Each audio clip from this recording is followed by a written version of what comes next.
Alors,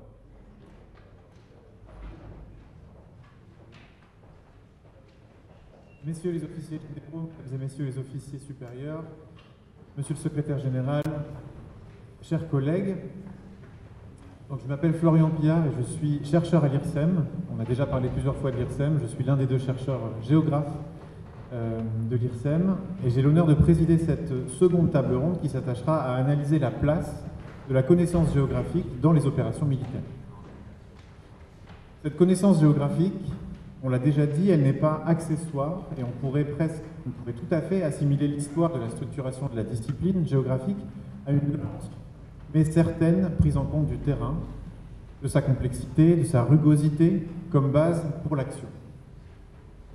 La connaissance géographique suppose certes d'être en possibilité de mettre en place des capteurs, qu'ils soient humains ou techniques, pour agir comme soutien.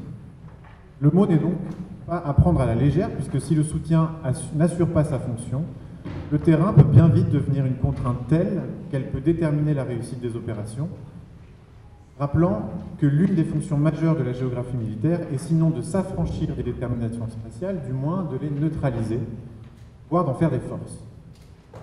On peut donc ici reprendre les éléments soulignés par le professeur Boulanger ce matin. Le terrain, le théâtre d'opération ou le niveau stratégique sont autant d'échelles d'analyse pour lesquelles la connaissance géographique est essentielle. Je sais que les trois interventions que nous écouterons dans cette deuxième table ronde traiteront spécifiquement de ces différents enjeux. Donc à ce titre, nous avons le plaisir d'accueillir 4 intervenants que je présenterai à mesure qu'ils et elles prendront la parole. Le premier intervenant que nous entendrons est le lieutenant-colonel Christophe Gay, qui est titulaire de la chaire de tactique générale et d'histoire militaire. Membre, excusez-moi. Je suis lieutenant-colonel de réserve maintenant, ancien titulaire adjoint de la chaire de tactique générale et d'histoire militaire. Du centre je travaille toujours là-bas en tant que réserviste. Très bien, alors j'ai augmenté votre position. Et donc cette chaire est située au CDEC, le Centre de doctrine et d'enseignement du commandement de l'armée de terre. Le lieutenant-colonel présentera son travail sur l'influence du cadre géographique de l'action sur les opérations de 1944 en Normandie. Vous avez donc, lieutenant-colonel, la parole pour une vingtaine de minutes. Très bien, merci. Mesdames et messieurs les officiers généraux, mesdames et messieurs, mon propos donc porte sur l'influence du cadre géographique de l'action sur les opérations en Normandie en 1944. Alors, les opérations en Normandie ne se sont pas déroulées aussi bien qu'on le croit souvent. Le débarquement du 6 juin a réussi, mais non sans peine, et il a été suivi d'une difficile progression à l'intérieur des terres en juin-juillet. Une avance très lente, hein. Le 25 juillet, on a progressé que d'une trentaine de kilomètres à l'intérieur des terres. Voilà. Alors, fin juillet, une percée se produit, suivie d'une avance rapide, mais l'exploitation de ce succès est décevante. Alors, en août, une grosse partie des forces allemandes est en train d'être encerclée, mais à la fin du mois, les 3/4 des forces allemandes qui se trouvaient en Normandie franchissent la Seine, soit 240 000 hommes sur 320 000. Et parmi les gens qui franchissent la Seine, eh bien, on va en retrouver beaucoup aux frontières du Reich au début du mois de septembre 1944, qui vont causer de très gros problèmes aux Alliés, à Arnhem par exemple. Voilà, les Allemands qui franchissent la Seine à la fin du mois d'août 1944 avec des moyens de fortune. Voilà. Alors comment expliquer les difficultés rencontrées par les Alliés en Normandie? Est-ce le cadre géographique de l'action qui a avantagé les défenseurs? Alors on pourrait être tenté de répondre positivement, car il était difficile de débarquer, hein. Le littoral y était comme moyennement favorable. À droite, Vous avez 3 flèches qui correspondent aux 3 plages britanniques, alors qui étaient assez faciles d'accès. Mais sur la gauche, à l'ouest, vous avez les 2 sites de débarquement américains qui sont séparés l'un de l'autre par l'estuaire de la Vire et par une zone marécageuse. Et la plage donc américaine, située la plus à l'est, Omaha, est dominée par les falaises. Donc vous voyez déjà, pour débarquer, un terrain qui n'est pas évident. Ensuite, l'intérieur des terres. La partie occidentale de la basse Normandie consiste en un socle primaire avec des roches cristallines, des schistes, etc. et qui s'est plissé par contre-coup du soulèvement alpin, et les plis eh bien, sont parallèles à la côte. Et puis ce socle primaire a été recouvert à l'ère secondaire et tertiaire par des roches sédimentaires. Ces roches ont été creusées par les cours d'eau, par les vallées, perpendiculairement à la côte. Alors tout cela, c'est un terrain qui n'est pas très avantageux pour une progression à l'intérieur des terres. Alors vous êtes dans la zone occidentale de la basse Normandie, vous voulez aller du nord vers le sud, vous vous heurtez à ces différentes lignes de crête, avec le mont Pinson qui fait tout de même 362, ici, à peu près 362 mètres d'altitude. Et puis quand vous voulez aller dans la zone orientale, de l'ouest vers l'est, eh bien, vous heurtez également à un relief en tôle ondulée. En fait, il n'y a que quelques couloirs de pénétration, la plaine de Caen. Donc là, on est dans la zone britannique. Et à l'ouest, vous avez le littoral. Mais cette région littorale est quand même très accidentée. Et puis toute la zone correspondant au socle primaire est couverte de bocage, est assez marécageuse. Et tout ça n'est pas très favorable à une avance rapide. À l'est, dans la plaine de Caen, une belle plaine apparemment, mais en réalité parsemée de petits villages en pierre bien solides, calcaire jurassique, qui peuvent constituer d'excellents centres de résistance. Voilà donc un terrain qui est plutôt difficile. Voilà, mais ces avantages que le terrain procure aux défenseurs étaient à l'époque contrebalancés par l'énorme supériorité matérielle alliée, notamment dans le domaine de l'artillerie, artillerie terrestre et artillerie navale, qui portait jusqu'à 30 km à l'intérieur des terres, et puis également la suprématie aérienne, là où les Allemands n'ont que quelques dizaines d'appareils en état de vol, les Alliés en ont des milliers. Voilà. Donc en fait, on est amené à se demander si les difficultés rencontrées par les Alliés en Normandie tiennent au caractère contraignant du cadre géographique de l'action, ou si elles ne tiennent pas davantage à l'insuffisante prise en compte de ce cadre géographique par les Alliés. Voici la problématique que je vous propose pour aborder la question donc, du cadre géographique de l'action en Normandie. Réponse en 2 temps. Premièrement, nous allons nous intéresser à la phase du débarquement et à l'enlisement qui a suivi, jusqu'à la fin juillet. Et ensuite, nous nous intéresserons à la percée et à l'exploitation, qui a donné des résultats décevants, de la fin juillet à la fin août 1944. Premièrement, débarquement et enlisement. Voilà, la question là se pose de savoir comment il se fait que le débarquement qui a réussi, malgré des difficultés, ensuite n'a pas abouti à une progression rapide à l'intérieur des terres. Alors commençons par le débarquement, réussi mais de peu. Alors, le débarquement a été bien préparé.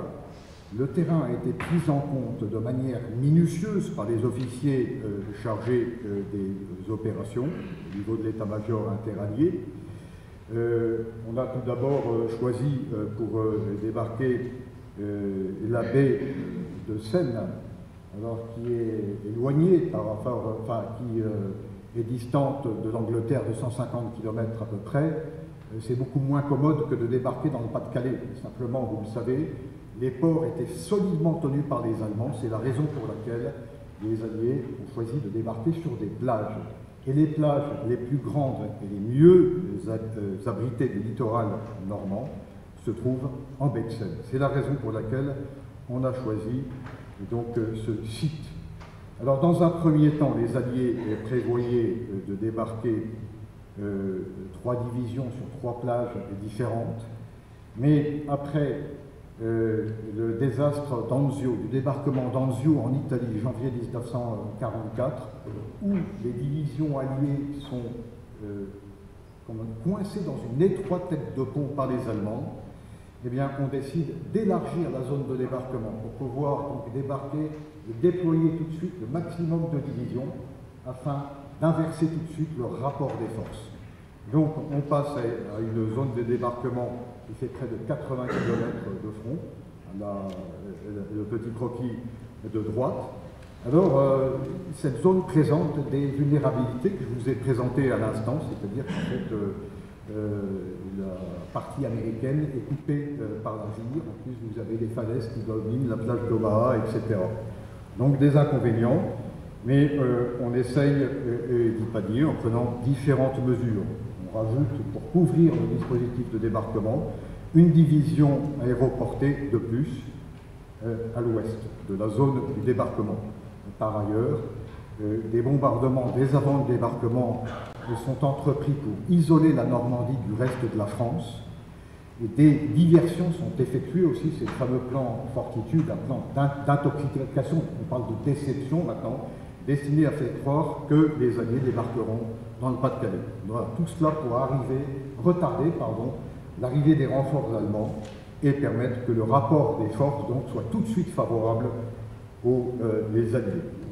Voilà, mais donc des mesures nombreuses mais incomplètes sont prises. Ainsi, et les Américains n'ont pas manque de renseignements sur les courants, par exemple, en baie de Seine. Les Américains ont également négligé de s'équiper d'engins spéciaux permettant de détruire les fortifications de campagne mises par les Allemands sur les plages, les mines, les blocos, etc. Les Anglais l'ayant fait de leur côté. Voilà.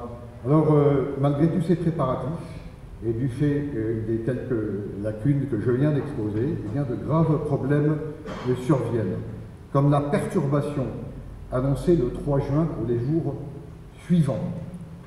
Cette perturbation, pendant un moment, amène les chefs alliés à reporter le débarquement, enfin le débarquement est menacé. Mais en fait, il a finalement lieu le 6 juin, au lieu du 5, mais l'échec est frôlé. Il est frôlé notamment sur cette plage américaine d'Omaha, surplombée donc par des falaises. Alors c'est en partie dû aux répercussions de la tempête, ce qu'on appelle le ciel de Trenne, un temps assez incertain, causant une mer des vagues de plus d'1 mètre dans la mer. Du fait de ces vagues, tous les chars, plusieurs dizaines de chars amphibies qui devaient appuyer en fait l'infanterie ou couler. Par ailleurs, le temps nuageux, le temps bas a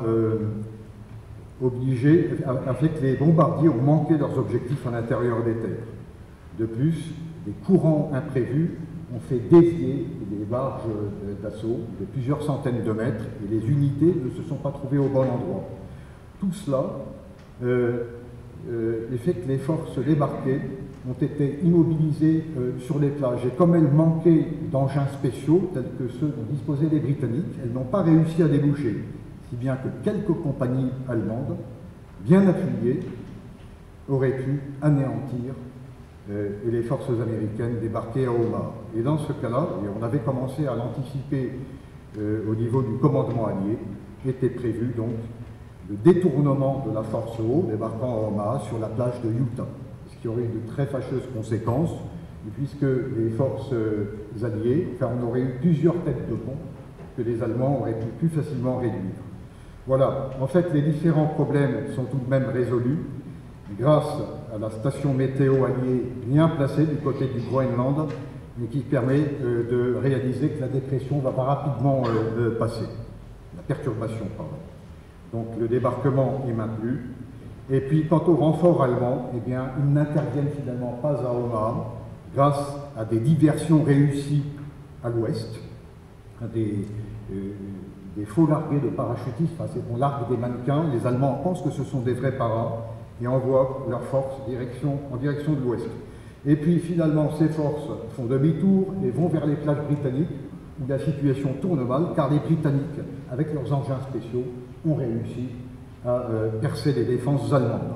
Voilà, donc le débarquement se passe bien, mais l'enlisement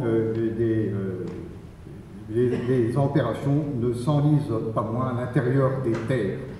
Cela tient au fait qu'à l'intérieur des terres, là, on a sous-estimé le terrain, on a sous-estimé le parti qui pouvait en être tiré par l'ennemi, et donc on n'a pas pris les mesures qui s'imposaient du côté allié.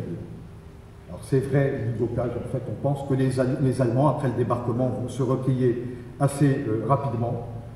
Donc on n'étudie pas, on ne réfléchit pas au mode d'action défensif qu'ils pourraient utiliser dans le blocage. Et on n'étudie pas du côté allié les modes d'action qui pourraient être nécessaires pour combattre ces modes d'action défensifs. Même chose pour les marais, la partie ouest est parsemée de marais, mais dont les Alliés ne mesurent pas l'importance, du fait qu'il y a beaucoup de végétation sur ces marais, dont le niveau d'ailleurs a augmenté du fait d'inondations provoquées par les Allemands. Donc là, on ne réalise pas réellement la difficulté du côté allié. Ça, c'est la partie américaine. Partie anglaise, eh bien, la plaine de Caen est un faux terrain à char, un faux tank country. En fait, la plaine de Caen est assez plate, mais il y a quand même des replis, de nombreux villages qui peuvent être transformés en forteresses. Il y a également d'excellents observatoires, comme ce Haut-Fourneau, qui date de 1938, car quand vous creusez la couche calcaire, vous tombez sur la couche primaire, avec du minerai aématique qu'on a commencé à exploiter au début du XXe siècle, avec l'aide des Allemands d'ailleurs. Voilà, donc pour s'en sortir, il faudrait que les Alliés avancent très vite. Or, ils ne veulent pas prendre de risques, car ils sentent, après le débarquement, que ça risque quand même d'être un peu plus compliqué que prévu. Et le problème, c'est que l'un de leurs deux ports artificiels, celui d'Omaha, est détruit par une tempête les 18 et 19, tandis que l'autre, Mulberry, à Romanche, est fortement endommagé. Les Alliés, qui pourraient en fait exploiter vers le sud, parce que les résistances allemandes sont encore très faibles, les Alliés décident en fait de donner la priorité au ravitaillement. Donc ils font effort vers Cherbourg pour s'emparer de ce port en eau profonde et le remettre en état.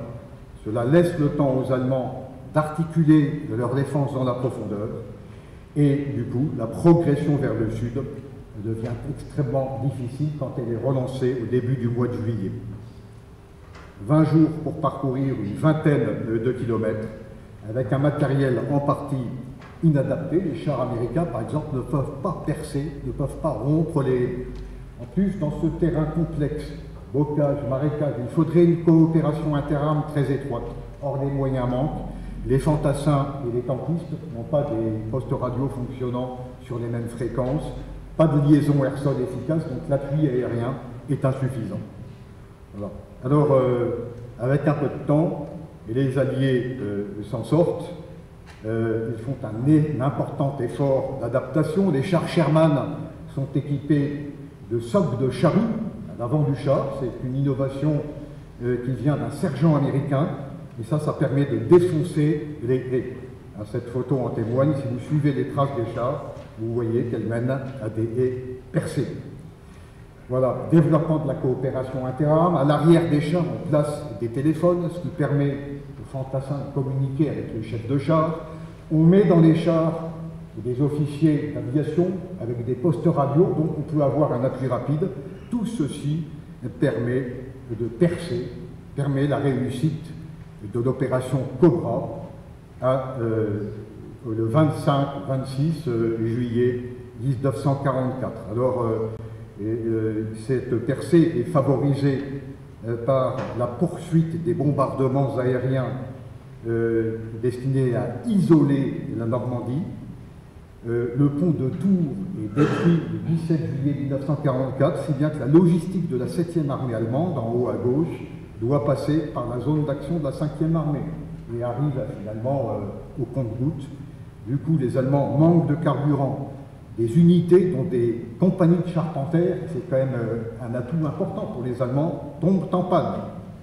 Voilà. Et du coup, les Allemands ne peuvent pas faire face à la percée. Ils lancent une contre-attaque sur le flanc allié pour couper l'armée pattonne de ses arrières, mais ça ne marche pas. Le problème, c'est que l'exploitation du côté allié est incomplète. Du côté allié, on a du mal à bien utiliser l'espace, le cadre espace-temps, dans une situation imprévue. Des occasions se présentent. Les Alliés pourraient effectuer un vaste encerclement. C'est un peu ce à quoi s'attendent les Allemands, le général Speidel, par exemple, le chef d'état-major du groupe d'armées allemand. C'est également ce qu'aurait souhaité Patton, mais finalement, on respecte la planification. Priorité, il faut libérer Brest pour disposer de ce port en eau profonde, en fait, qui ne sera mis en état qu'en 1945, voire 1946. Vous le voyez, on assiste à une véritable dispersion des efforts. Et finalement, on place la solution pour prendre au piège les armées allemandes dans une manœuvre étriquée. La fameuse manœuvre qui doit aboutir à la fermeture de la poche de Falaise. Vous voyez, c'est un mouvement tournant, mais d'une faible amplitude, qui fait en fait que les opérations vont se poursuivre dans un terrain difficile. Dans ce terrain, je vous ai présenté en introduction. Les divisions blindées alliées vont devoir progresser dans un terrain où les Allemands sont peu nombreux, mais bien plus que si ça s'était passé plus à l'est, et sont avantagés. Voilà, donc les mouvements de terrain que je vous ai montrés sur la carte initiale peuvent être mis en état de défense. Les Alliés cherchent à les éviter. Vous voyez, la deuxième d'épée de Leclerc cherche à éviter la forêt des Couves qui était dans sa zone d'action. Elle se retrouve dans la zone d'action américaine. Et du coup, un gros embouteillage à C. C qui n'a pas voulu du chemin de fer en 1870. Donc pas de gare de triage, pas de bombardement au moment du débarquement. Donc les rues, la ville est en état, les rues sont étroites, d'où d'énormes embouteillages qui retardent la progression vers Argentan de 6 heures, que les Allemands ont eu le temps de mettre en état de défense, parce que la gare de triage que de vous dépasser a été mise à Argentan. Elle a été bombardée par les Alliés. Donc route C Argentan, à gauche un terrain cratérisé, la gare de triage, à droite des inondations causées par les Allemands, et qui donc ont le temps de s'installer et arrêtent les Alliés, qui cherchent à déborder, mais là ils se heurtent à la forêt de Persen, un de ces grands mouvements de terrain que je vous ai décrits. Donc ils vont chercher à passer plus loin, mais du coup leur dispositif s'étire, et le dispositif de fermeture de la poche est lacunaire, et les Allemands vont réussir à passer à travers. 50 Allemands vont être faits prisonniers, 50 000 à peu près, 10 000 tués, mais une grosse partie des effectifs s'échappent, plus de 100 000 hommes, avec les équipages de chars, les états-majors, etc. En conclusion, la prise en compte du terrain par les Alliés était conforme à la guerre qu'ils imaginaient. Donc une prise en compte sérieuse pour le littoral, où une forte résistance était attendue. Par contre, une prise en compte insuffisante pour l'intérieur des terres, où les Alliés comptaient sur un repli allemand rapide. Donc réussite du débarquement, malgré les difficultés, déboire à l'intérieur des terres. Donc, conclusion des conclusions, il est nécessaire de bien connaître le terrain. Cependant, cela est inutile sans une bonne anticipation de la manière dont le terrain est susceptible d'être utilisé par les forces ennemies et dont il faudra, par conséquent, l'utiliser du côté ami. Je vous remercie de votre attention.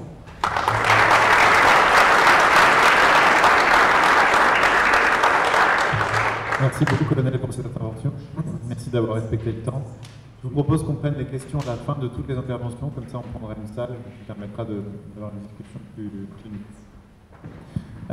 Le deuxième intervenant qui présente ses recherches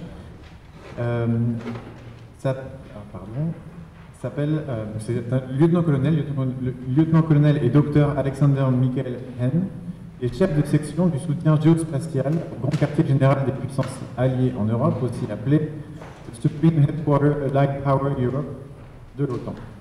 Il présente son travail sur le Military Survey des Nations Unies en s'appuyant sur le cas de la force intérimaire des Nations Unies au Liban, la FIN. If I'm right, I think you're presenting in English, right? Yes, I do. Thank you very much.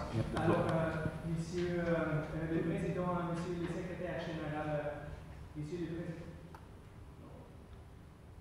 Président. Oui, oui.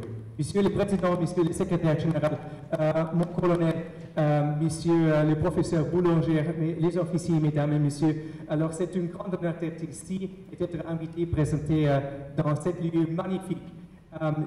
Je suis le lieutenant-colonel Dr. Michael Alexander Hen, actuellement chef de section de soutien géospatial au Grand Quartier Général des Puissances Alliées en Europe, aussi connu comme SHAPE, et je vais vous donner un aperçu du monde des affaires géospatiales à la FINUL en Liban. J'y étais comme officier d'état-major des Nations Unies en domaine géo et j'ai dirigé l'équipe géo-militaire pendant presque 13 mois grâce à Covid.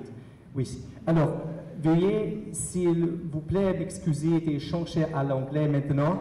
The reason is I'm just faster and quicker and I don't have to look for all the words. Mais je suis un ancien des Sciences Po qui se trouve à côté de cette place. Alors, military survey in UNIFIL, quick agenda overview of what we do today, the next 19 and a half minutes to come. We are going to see a quick outline of what the mission actually is and a special element of the mission which is called the Blue Line, which is not the border, but we come to that. I'm going to present to you UNIFIL GIS, just for semantics. Geo branches in the United Nations are called GIS. I know it's a system, but that's just the reason why the abbreviation is different. We are going to look into a couple of military survey tasks. One of them is the geodetic support to the so-called Blue Line management. The other one are violations, so anything that goes over, under, or in other, sometimes weird ways around the Blue Line. Train assist advice, also from a geospatial perspective, and I will present you a quick synthesis. Okay, there we go. We are not alone in the AOR. The AOR is in the south of Lebanon. Is there a thing to, is there a laser, I guess? The AOR is here. This is in the very south of Lebanon. We have 3 missions around, 3 United Nations missions around. They're all quite old. One is just on the other side of the border in Syria, UNDOF, that has its own geospatial capabilities. UNFICIP on Cyprus, that does not have geospatial capabilities.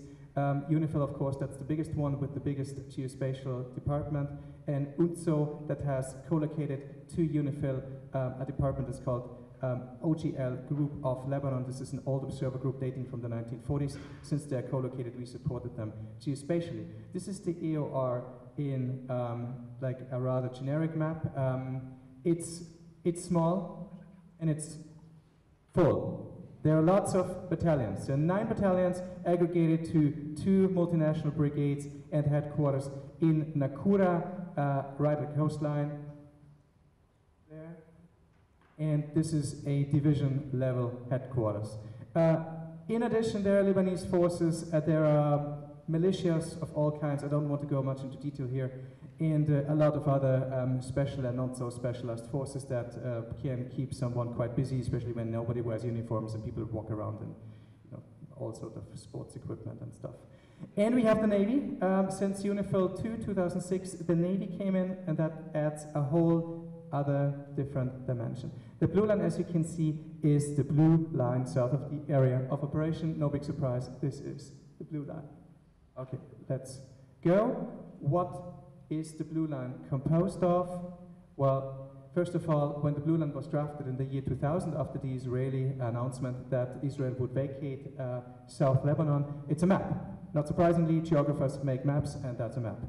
Do you see the blue line? There is a blue line. I didn't see it in the first place. There is a blue line. So this map, good luck with this map. This is the constituting element of the blue line. There is a definition. It's the best approximation found by the UN verification team in the year 2000, that's a while ago, of the year 2023 boundary and the 1949 armistice demarcation line. And it's not even a border, it's just a practical line. And these are not my words, these are the words by UN Chief Geospatial Officer back in the day, Mr. Pinter. There's a list of coordinates, 189 coordinates, none of them are valid, because the parties decided not to endorse this list because of political considerations. 16 markers, big and blue. Some of them were moved, some of them basically fall apart, and there are rumors that there are fake ones around. So you have a map. Do you see the line? I don't see the line either.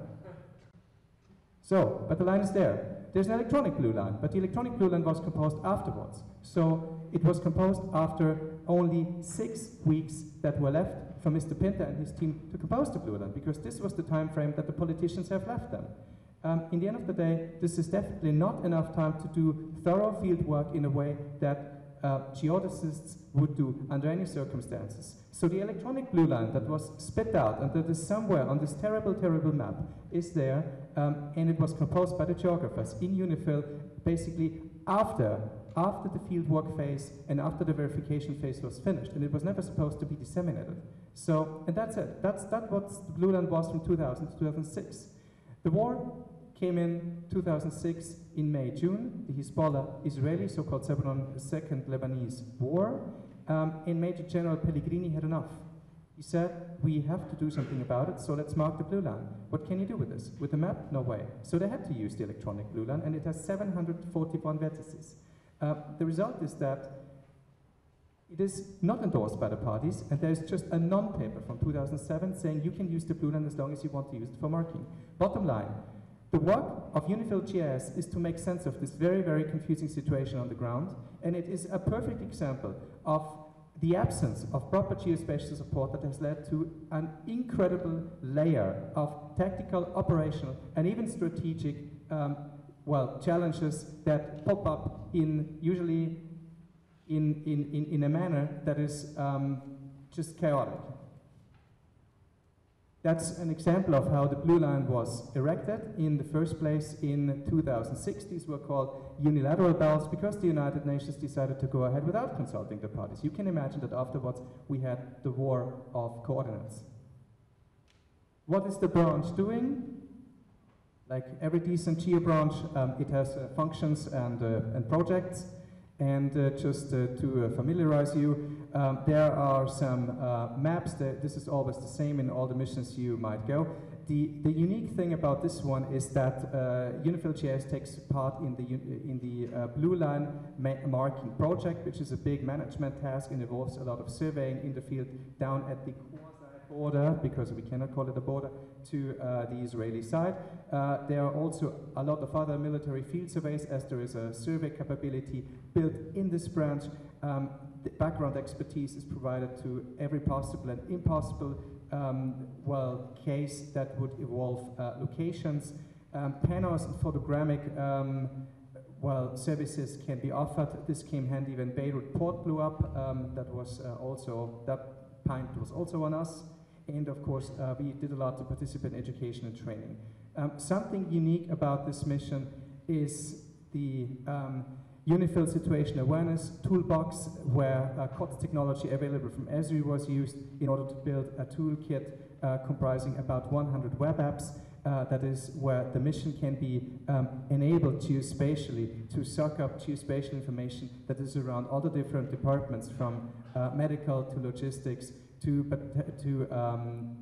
planning of any sort of activity in the AOR. Hello? Back. To planning of any patrols. Even the Blue Line management system is based on such web apps. These are a couple of examples. It runs very smoothly. This is a very small mission in size, but geospatially managed in a way that gives me a shape, sometimes an example, I can tell you that. What do we have in Geodesy? Well, we were back in the day the only mission that had a continuously operating reference system. As you see on the map, there are four radio equipment sites established. These are those little towers. On the upper left side map, you see that those principal geodetic points are interlinked to the international network, and what you see in all of these weird colors is the fuchsia that you get when you switch it on. So, in the end of the day, you have a system. Okay. Sorry about that. Oh. So, in the end of the day, you have a system that gives you operational capabilities to do RTK survey basically across the Blue Line and mostly inside of Lebanon, and allows the geospatial capability to work at a pace that is a lot faster and a lot more operational than others. What happens, unfortunately, most of the time, the system is not that operational because it's either getting jammed or equipment goes down. What we had during COVID a lot is that procurement would not arrive in Lebanon, and some of the base points and antennas could not be used. In that case, then there is a fail-safe option, and this is a network of fixed points on the ground. This is just an example map, right? There's a lot more. Using Trimble equipment, there's an R7 base, there's an R10 rover kit. So you can put your base over your point and find out, depending on how you assess the terrain, that's also another challenge, how you assess the terrain in order to get visibility and a line of sight to your rover and do your measurements, and obviously then afterwards log them. According to tactical considerations, sometimes RTK might not be the right thing, and you would have to resort to another method called PPK, which is post-process kinematics, where you come in, do the survey, get out, and process it all in the office, especially when you feel that you're being watched or you are about that your equipment is being seized for whatever reason. Let's not go into detail here, but there's also a way to manage that. It's a challenge, especially when you have your second base going down, but this is operational reality on the ground. It's basically a 3-layered GIS capability that gives the possibility to do survey in operations to those echelons of the mission that require these, and it can be adapted according to tactical needs on the ground. Survey tasks, that would be first of all the blue line management, and most prominently, so when something happens with or on the blue line, it means that it follows a certain sequence of how things are being managed. Whenever a new marker is being erected, there has to be a demining job. We did a lot of demining, we support a lot of demining, and in that case then you would use one of the instruments, usually RTK. When this is on the left lower picture, you see how the actual determination of coordinates between the parties and the year-end works. It's called the picket business.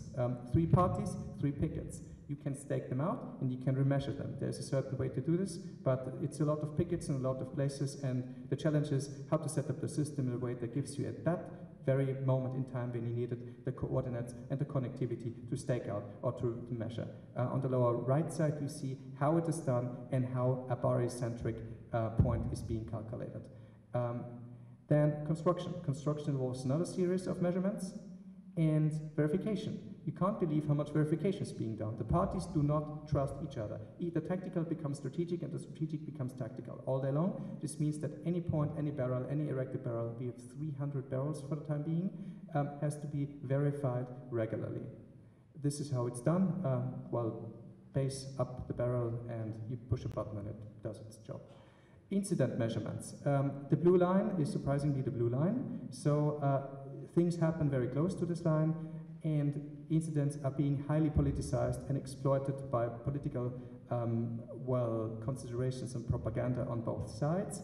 Whatever something happens is being measured, conveyed to the United Nations Security Council in New York, and properly logged also in a Esri-based web app. TAA is another interesting geo task that is being conducted. This is first of all advising the battalions.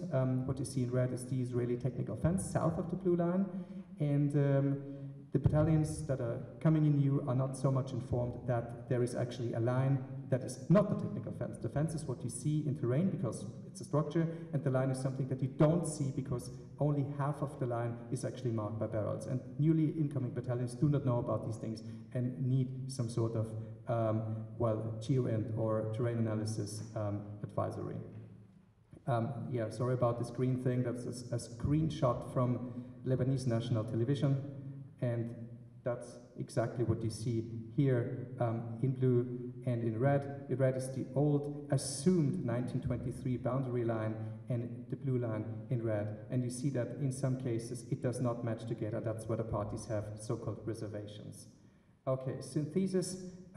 We have full geodetic control established by the UN, and this is key for independent assessment of any blue line related activity, especially when they're highly politicized. UNIFIL-JS has impressive capabilities and could serve as a model for other missions in order to enable missions and operations geospatially on this required level. It provides tailor-made reduction of risk, and that's the key thing, reduction of risk. You cannot rule it out, but it provides a reduction of risk to the tactical and the operational level, and it is a success story. I would say it's a success story with all its faults and failures and issues, but more needs to be done, especially broad understanding and awareness, spread of understanding of what geospatial can actually do, steady staffing, modernization of the equipment, and of course, leadership. The tactical cannot be the strategic. Thank you very much.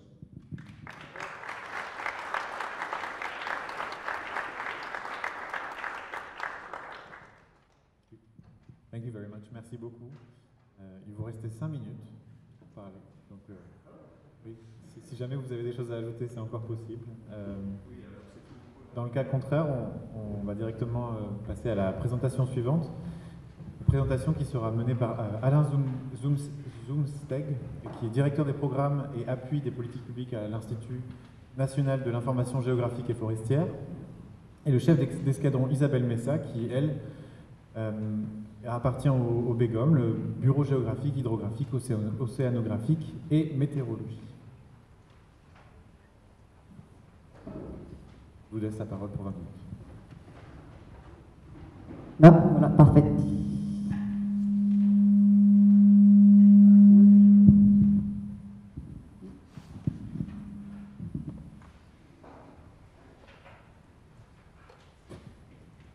Monsieur le Président, Monsieur le Secrétaire Général, mon colonel, Mesdames et Messieurs, je suis le commandant Messa, je travaille actuellement, comme a été souligné, au bureau, à la section géographique du Bureau géographie, hydrographie, océanographie, hydrographie, sous les ordres du colonel de Vachon. Je suis accompagné de Monsieur Alain Zumsteg. Bonjour, Alain Zumsteg. J'ai la chance d'avoir été impliqué dans les coproductions depuis les années 90, donc d'avoir pu analyser leurs évolutions en termes de produits, de positionnement, de fonctionnement. J'ai également été impliqué dans la mise en place et la mise en œuvre des premières opérations d'externalisation du domaine, notamment en KCE du programme des FG3D à l'époque, avec les premières opérations de télédétection d'ampleur. Aujourd'hui, je travaille à l'IGN et je continue à apporter mon support et mon expérience au MINARM pour optimiser notre positionnement dans les coproductions et défendre et faire valoir nos intérêts. Donc, nous sommes très heureux de vous parler pendant ces prochaines minutes d'un volet qui est important dans le domaine de la géographie militaire, qui est celui de la coopération et de l'industrialisation. Je travaille pour ma part dans ce milieu depuis 3 ans et Alain depuis plus que moi. Notre intervention en duo reflète vraiment la coopération, la collaboration étroite entre le ministère des Armées et l'IGN. Et bien sûr, cette coopération va aller un spectre plus large. Moi, nous allons parler justement un peu de la partie internationale aujourd'hui. Donc, en courte introduction, les choix en termes de coopération internationale et d'industrialisation ne datent pas d'hier. Donc nous allons vous parler, ce qui est intéressant, c'est de voir comment ils ont traversé le temps et quel bilan ont tiré et puis comment préparer l'avenir. Dès le début de la numérisation, des informations géographiques et leur intégration dans les systèmes d'armes, surtout pour soutenir des fonctions de navigation et de recalage, les échanges entre les alliés se sont avérés nécessaires. Ils sont arrivés assez vite. Dès les années 80, la France fut un des 8 pays membres de la première initiative internationale dans le domaine, donc avec l'initiative Digital Land Mass System, qui a permis un premier modèle numérique de terrain. À cette période-là, l'usage des données numériques est encore très limité, on s'en sert surtout pour les fonctions stratégiques, mais on sent tout le potentiel qu'il peut y avoir si elles deviennent massives, et puis on verra dans les années, et ça aura montré, l'importance d'un socle de données numériques géographiques conséquent. Le défi qui s'annonce à ce moment-là, donc il y a entre 20 et une quinzaine d'années, est énorme. On mesure l'ampleur des données à collecter. Donc, le défi pour le ministère des Armées est cadré par à la fois des livres blancs et puis une vision stratégique. Et ce qu'on en retient, nous, pour le domaine GOM et la géographie en particulier, c'est la nécessaire autonomie, qui, comme a été souligné le général de Laprelle ce matin, et surtout dans le domaine de la géographie, apporter la moins mauvaise réponse à temps, toujours cette idée de juste réponse aux besoins. Donc on verra dans les différentes stratégies et dans la vision stratégique la nécessaire détention d'une capacité crédible et autonome dans la perspective des opérations nationales et multinationales, en multilieu, multi-champs aujourd'hui, comme on le souligne. On comprend que ce soutien GOM passe par la détention de données géographiques, à la fois pour les hommes, pour les systèmes d'armes et pour le système d'information. Exhaustivité et d'autonomie, nous verrons que le choix de la coproduction et de l'industrialisation s'est imposé. Dans une première partie, Alain reviendra justement sur les engagements et les spécificités de la coopération et de l'industrialisation.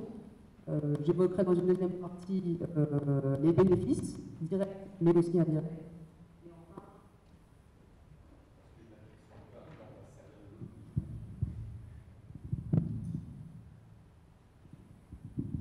Et enfin, dans une dernière partie, on tentera d'identifier les challenges pour l'avenir. Alain, je te cède la parole. Merci. Donc Isabelle l'a mentionné, les coproductions ont démarré dès la numérisation des informations géographiques, en fait dès le début de la révolution digitale. Bien sûr, il y avait des échanges avant avec les Alliés, des échanges de cartes, mais la numérisation a vraiment permis un changement d'échelle dans la coopération et de produire réellement ensemble des données, non plus d'échanger ce que chacun avait fait. Alors, l'information numérique permet en effet la duplication et le transfert sans réduire le capital détenu, ni déprécier sa valeur. Mais la numérisation a surtout très rapidement posé la question de l'optimisation et de la rationalisation des productions. Alors, il y a quelques anciens dans la salle qui se souviendront certainement de l'époque où chaque système de préparation de mission avait fait ses propres choix, évidemment incompatibles des autres, rendant ces données propriétaires. En gros, il fallait les produire avec un outil et les utiliser avec un outil, et on ne pouvait pas les partager. Et pourtant, tous ces systèmes étaient amenés à coopérer sur le terrain. Et donc, à ce moment-là, c'est surprenant parce que les données, ça restait des données inertes, des images de cartes, donc sans grande complexité, et pourtant, l'interopérabilité n'était pas acquise. Donc, un enjeu de rationalisation, donc, pour éviter de multiplier les productions, mais aussi d'interopérabilité, je viens de le dire, entre les différents systèmes d'une nation, et donc dans une opération de coalition, vous multipliez un petit peu le défi.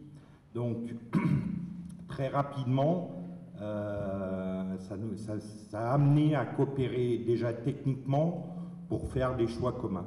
Tout le monde a certainement entendu parler cette injonction otanienne, Operate of the same map, qui voulait dire bien plus que d'être sur la même carte, comprendre et analyser et tirer les mêmes conclusions. Sinon, il y avait des problèmes, des tirs fratricides, mais plus généralement, un manque d'efficacité. Ça a déjà été largement évoqué ce matin, notamment par le colonel Gay. Et pourtant, faire les mêmes choix, les mêmes compromis techniques dans un foisonnement de possibilités et d'évolution, modifier surtout ses propres choix, synchroniser les transformations requises dans les systèmes avec tous les impacts de continuité de service, ça n'a rien de naturel. Donc, cette planche, du coup, me permet d'introduire les différentes modalités de travail à l'international, je tentais de dire de co-construction et d'influence, même si dans la suite du propos, on parlera essentiellement des coproductions. Ça me permet en premier lieu d'introduire la normalisation, souvent incomprise, quelquefois flue ou raillée. J'ai commencé par le DigiWig. Donc, aujourd'hui, c'est le Defense Geospatial Information Working Group. Mais à l'époque, quand il a été fondé en 1983, pour s'accorder entre nations sur les choix communs, c'était encore le Digital Geographic Information Working Group, qui était très lié à l'arrivée justement du digital, de la numérisation. En fait, le DigiWig a changé de nom lorsqu'il a opéré sa mutation en 2008, en relation avec la montée en puissance de la standardisation civile, notamment de l'OGC. Pour mémoire, l'OGC était créé je crois, autour des années 94. Mais il a réellement pris son ampleur 10 ans plus tard, en s'ouvrant aux acteurs du privé, en démultipliant à ce moment-là le nombre de ses membres et donc de ses capacités. Il est devenu une vraie puissance d'influence. Alors, cette époque, c'est l'avènement de l'open, des services, et du coup, pour le DigiWig, qui jusque-là élaborait des normes spécifiquement militaires, vers une adaptation aux besoins militaires des standards développés par le civil. Ça, c'est à voir comme une maturité du domaine géospatial et de l'intérêt désormais beaucoup plus vaste et partagé des enjeux d'interopérabilité qui avant intéressaient surtout les militaires. C'est aussi une illustration du repositionnement face aux évolutions de contexte, tout en continuant à assurer la mission de base. Alors, à l'autre bout de l'échiquier, il est derrière moi, je ne le vois pas bien, vous avez le CIWIX. En fait, je vais vous donner l'acronyme plus tard, qui couvre l'ensemble de la chaîne C3ISR et qui implique donc d'autres standards d'interopérabilité numérique.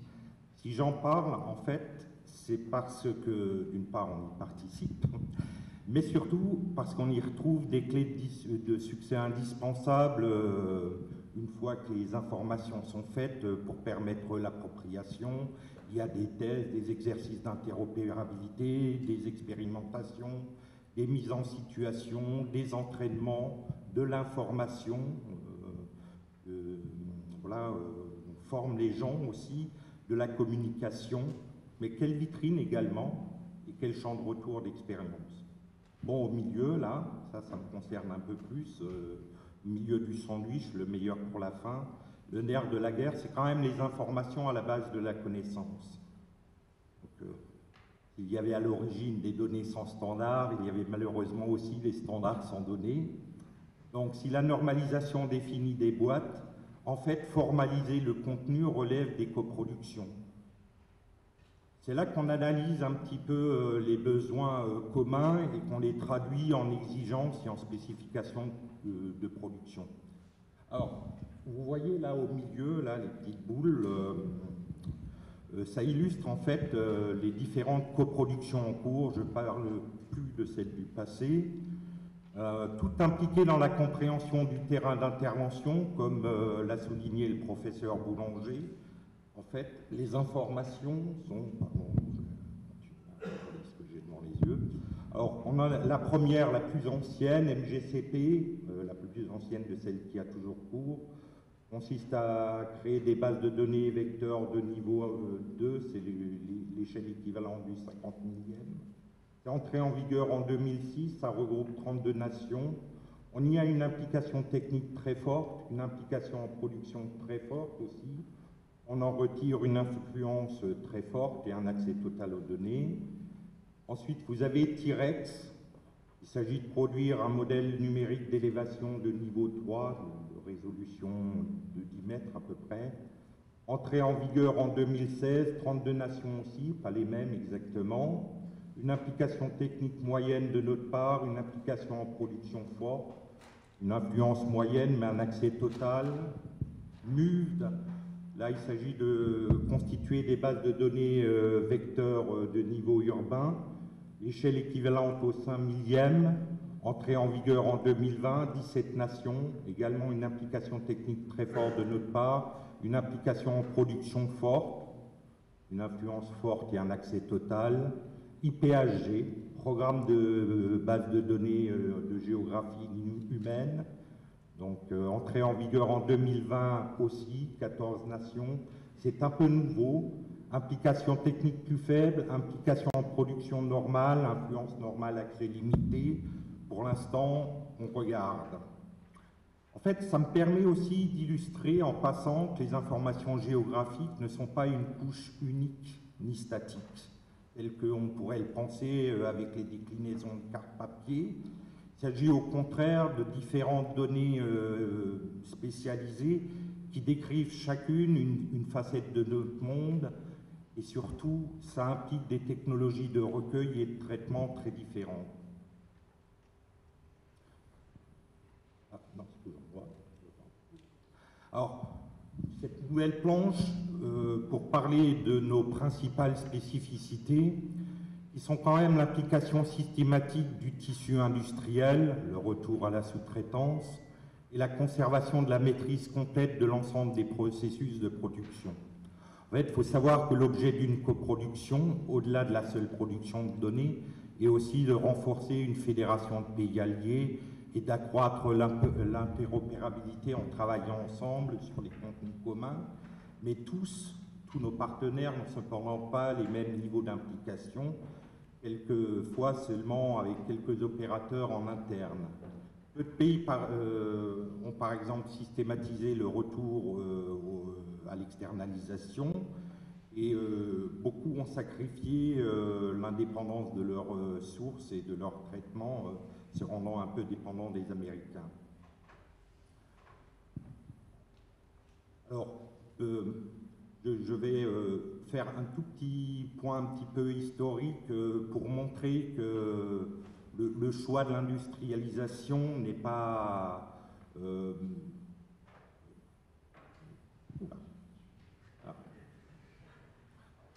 En fait, on a commencé la sous-traitance dès 1998 sous forme d'expérimentation avant de se lancer dans des programmes d'ampleur avec des processus de plus en plus complexes et variés. Et puis un adossement progressif à l'hygiène pour en assurer le pilotage.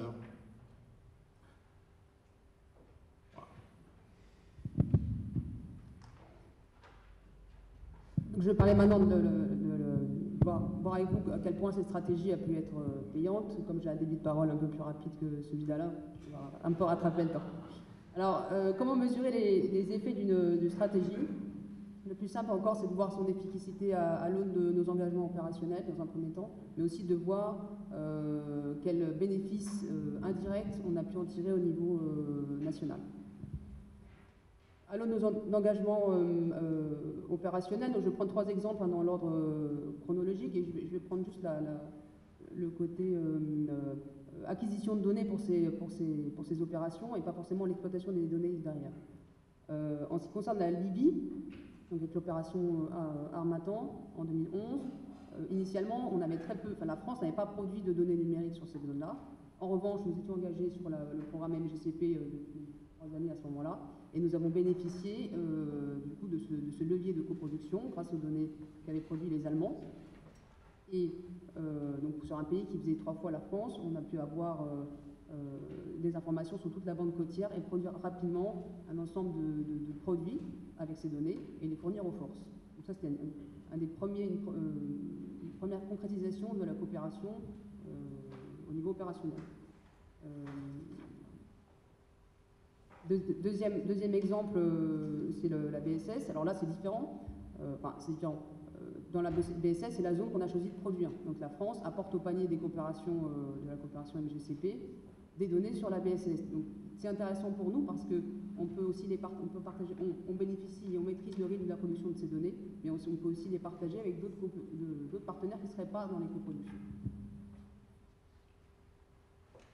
Et dernier exemple le plus récent, un exemple typique sur ces 2 derniers mois, des données numériques sur l'Ukraine, évidemment, la France n'avait pas spécialement produit. En revanche, avec notre engagement dans les coproductions, nous savions que nous avions des données sur cette zone.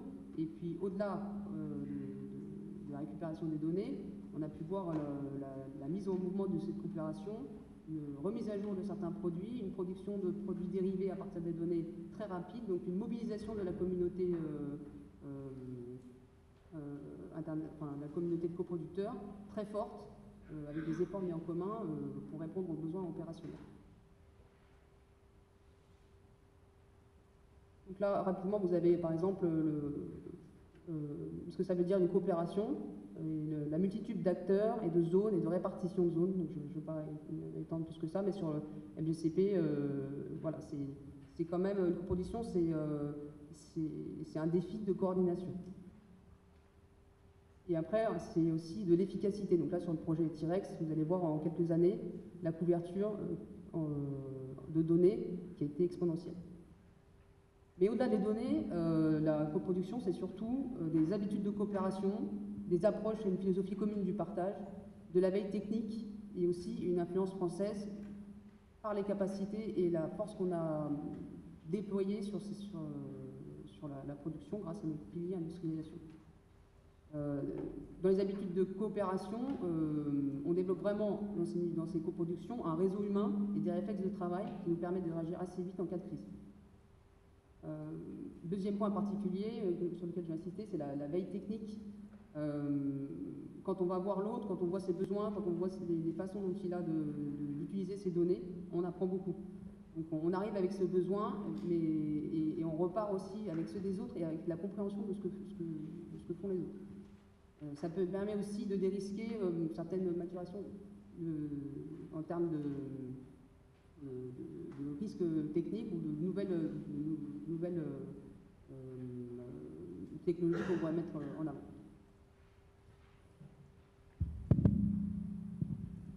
Bon, on va un peu empiéter sur l'heure du repas, parce que je crois qu'on était au bout. Très rapidement, quelques constats, parce que vous l'aurez tous compris, le défi est de préserver notre efficacité tout en nous adaptant aux nouveaux enjeux, besoins, évolutions technologiques. Alors, on a un leadership certain et reconnu. On fait partie, avec les Allemands, les Anglais, des 3 à 4 pays qui sont systématiquement consultés par les USA, mais on a du mal à briser le plafond de verre américain. Je viendrai après, c'est un constat. Dans les constats, je dirais que l'intégration des nouvelles technologies à leur juste potentiel est la responsabilité de chacun. On a fait le choix d'externaliser pour allier profiter de tous les savoirs où qu'ils soient, mais du coup c'est bien une responsabilité de chacun, encore faut-il en créer les conditions. Et un dernier petit point, innovation et amélioration ne sont pas que technologiques, d'autres voies sont à explorer. Si j'ai le temps d'aller jusqu'au bout, vous en verrez, j'en propose peut-être quelques-unes. Alors, on ne veut pas être exhaustif, mais typiquement, quand on regarde le fonctionnement des Américains, il y a, avec le partage des images, leurs conditions de licence, c'est quelque chose qu'il faudrait revoir pour faciliter la diffusion des sources. Alors évidemment, sans autre contrepartie que, mais c'est important, la notoriété, et la création d'habitudes, de réflexes d'utilisation. Deuxième piste, simplifier la mise en œuvre de ces sources, certainement proposer des services de base comme la classification ou la détection. Tout le monde aime être accompagné dans son travail, mais surtout, je pense, proposer une infrastructure fluide avec des outils de traitement pour que les opérateurs puissent vraiment se concentrer sur leur métier et qu'on arrête des transferts de données, des chargements. Évidemment, je l'ai évoqué, les restrictions de protection à lever, ça concerne un petit peu plus les parties non-diffusabilité, au moins sur des zones peu sensibles, afin de pouvoir solliciter plus largement des innovations ouvertes et permettre d'intéresser et d'impliquer des ressources qui n'avaient pas été ciblées. Peut-être une approche un peu plus européenne, parce que j'ai fait un petit calcul, dans MGCP, plus de 85% des nations sont européennes et assurent plus de 85% de la production, et pourtant, le leadership est américain. Enfin, des conditions d'adhésion avec des partenariats privilégiés et personnalisés, comprendre des nations tiers que l'on parraine, avec lesquelles on a des relations. Et dernier point, élargir les partenariats, ça intéressera la communauté scientifique et académique, les rendre plus dynamiques et les partenariats, j'entends. Et je reprendrai bien les X de CIWIX, qui sont exploration, expérimentation, examination, exercice, etc. Donc juste un petit mot pour conclure. Du coup, les choix qui ont été faits maintenant il y a plus de 15 ans ont quand même porté leurs fruits et ont porté une certaine efficacité. Elles ont été portées à ce moment-là par une vision, une volonté et une opiniâtreté, et on sent bien que c'est quelque chose qu'il faut maintenir et poursuivre dans l'avenir. Et je finirai sur cette image-là qui reflète le paradoxe de la Reine Rouge. Et je pense que certains d'entre vous sont familiers avec, mais cette idée qu'il faut courir pour rester sur place, et que si on veut aller un peu plus loin, il faut courir un peu plus vite. Voilà. Merci de votre attention.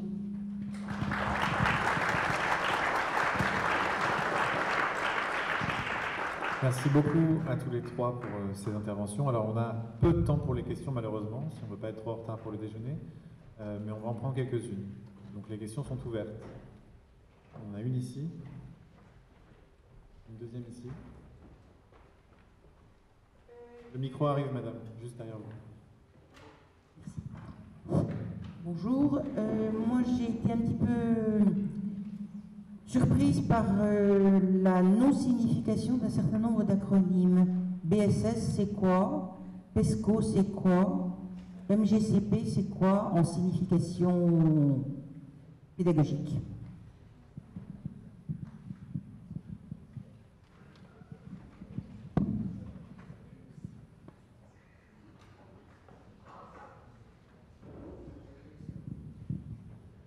Alors, je l'ai fait, j'ai cherché des petites économies et l'explication des acronymes n'était peut-être pas le meilleur choix. MGCP, c'est multinational, géospatial, coproduction de programmes. TIREX, c'est MUFT, c'est multinational, urban vector data. APG, c'est international, programme for human geography. PESCO, c'est une initiative pour faire de la défense européenne, je n'ai plus l'acronyme en tête.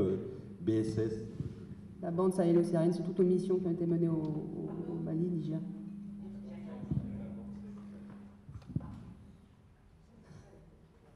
Pardon, pour BSS, c'était un retour sur les opérations que nous avons menées dans la bande sahélo-saharienne, donc au Mali, Niger. Voilà.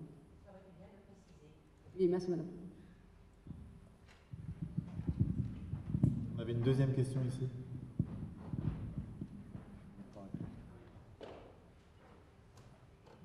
Oui, c'est une question pour les trois intervenants sur les fonds de cartes topographiques. Est-ce que vous utilisez pour le programme en coopération, est-ce que vous utilisez des levées anciens, étrangers, français, en Afrique, en Europe? À quelle échelle?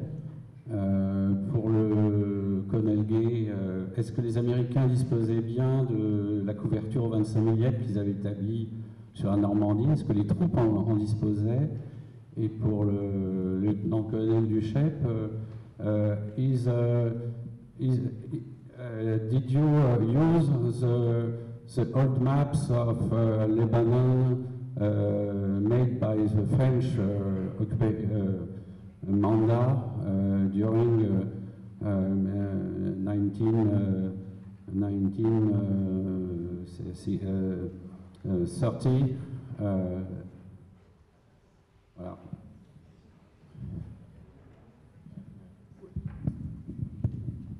So if I may start. Yes, so the French mandate maps are very well known. What happened in 2000 is that Mr. Pinter, who was tasked by the respective authorities on the strategic level in the United Nations in New York, has, when the first announcement came out by Israel to withdraw from South Lebanon, dispatched one of his employees to Paris and to go through all the archives. And the colleagues from the United Nations have managed to gather more than 100 maps and 100 issues of all kind of maps from the British mandate authorities and also from the French mandate authorities. They were all used, and they were all put into the considerations that led Mr. Pinter to his ideas of where the historic boundary would have been. There is actually also, thanks to the French efforts in Lebanon, there's also a series of 38 old markers, and they're quite well documented. Unfortunately, the description is verbal. It's French and English, but there's only an overview map available, so it was used, yes. Bon, moi, je vais répondre sur la partie, peut-être la première question, l'utilisation des cartes existantes dans les programmes de coproduction. En fait, il s'agit, quand je dis production, on est dans un processus de fusion et de qualification d'informations. En gros, on utilise des images, surtout pour NGCP, on utilise bien sûr toutes les sources existantes, les anciennes cartes, et il y a un processus d'évaluation et de fusion pour faire un produit actuel à jour. J'espère que ça répond à la question. Moi, je peux répondre pour la cartographie utilisée par les Alliés. En fait, les Américains ont produit des millions de cartes et qui ont été réalisées principalement à partir de cartes au 1/50 millième françaises et sur lesquelles, sur ces reproductions, des détails de planimétrie provenant des cartes au 1/200 000 ou au 1/250 000 Michelin donc étaient utilisés. Alors, les Américains utilisaient des cartes du coup, au 1/50 millième, mais il me semble que la carte la plus utilisée était une carte au 1/100 millième. Voilà, alors quand je dis utiliser, les aviateurs avaient du mal à lire les cartes.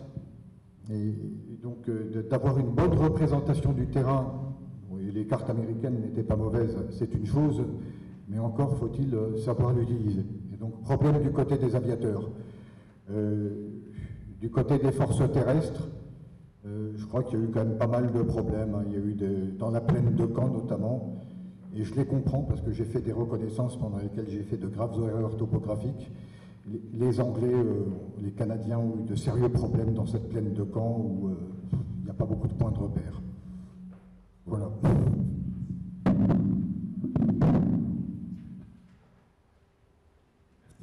Merci à tous et à toutes pour ces questions et merci pour cette présentation. Je pense qu'on peut les applaudir une dernière fois.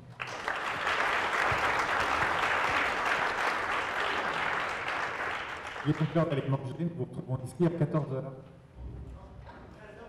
13h45. 13h45. Merci.